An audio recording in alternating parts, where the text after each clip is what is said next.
Olá, hoje a nossa análise vai direto ao ponto.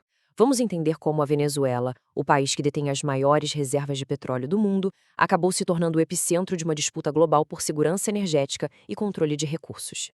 A grande pergunta que fica é essa: como é que um ativo energético tão gigantesco se transforma, na prática, num passivo geopolítico? Para a gente entender isso, não basta olhar para a política, a gente precisa mergulhar na química do petróleo venezuelano e na infraestrutura complexa que é necessária para transformar esse recurso em valor real.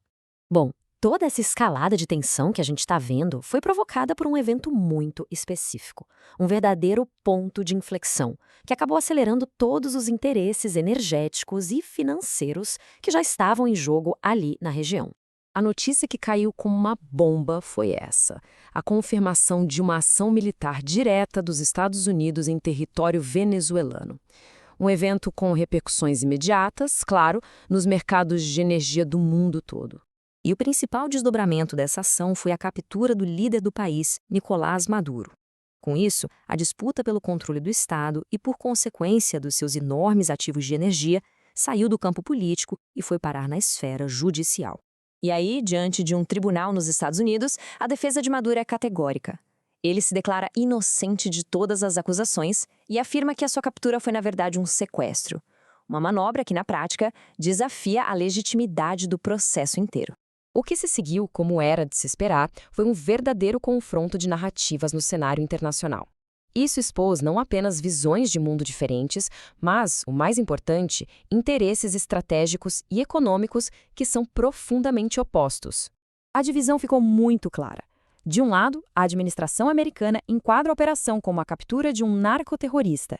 Do outro, potências como Rússia, China e Brasil classificam a ação como o cruzamento de uma linha inaceitável. E veja bem, essa oposição não é só diplomática, não. Ela reflete os interesses desses países, que são grandes credores e parceiros energéticos da Venezuela. E essa falta de consenso não acontece só no palco internacional. Dentro dos próprios Estados Unidos, a opinião pública também está bem dividida. Uma pesquisa da Reuters/Ipsos mostrou que só 33% da população aprova a medida.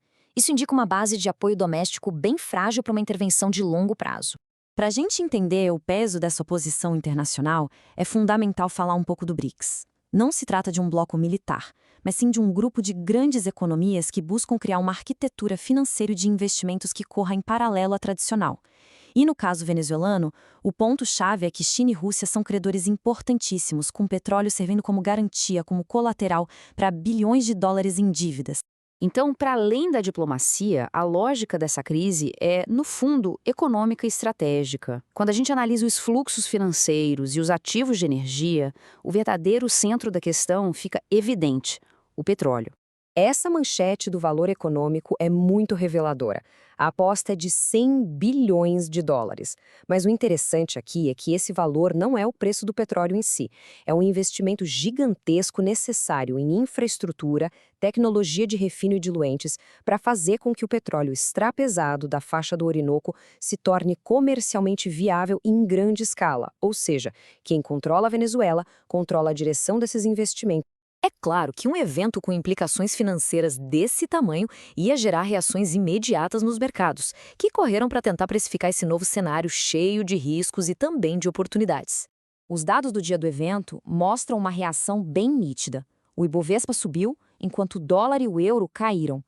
A leitura inicial do mercado foi de otimismo, uma aposta numa possível estabilização e na reabertura do setor de petróleo venezuelano a investimentos internacionais, sobre uma nova gestão, uma gestão mais alinhada aos mercados ocidentais.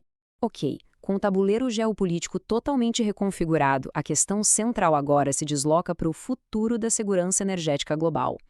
As incertezas que essa ação criou levantam questões estratégicas novas e muito complexas. As dúvidas que ficam no ar são imensas. Qual vai ser o impacto na estabilidade logística de toda a América do Sul? Como fica a dinâmica de poder, o cabo de guerra, entre os Estados Unidos e o bloco BRICS? E talvez a mais importante de todas, no final do dia: quem vai de fato controlar o fluxo de capital e de tecnologia para a infraestrutura de petróleo da Venezuela? Este movimento na Venezuela não foi apenas sobre um país ou um líder. Foi sobre o controle de um recurso cuja exploração em larga escala depende de forma crítica de tecnologia e de capital intensivo.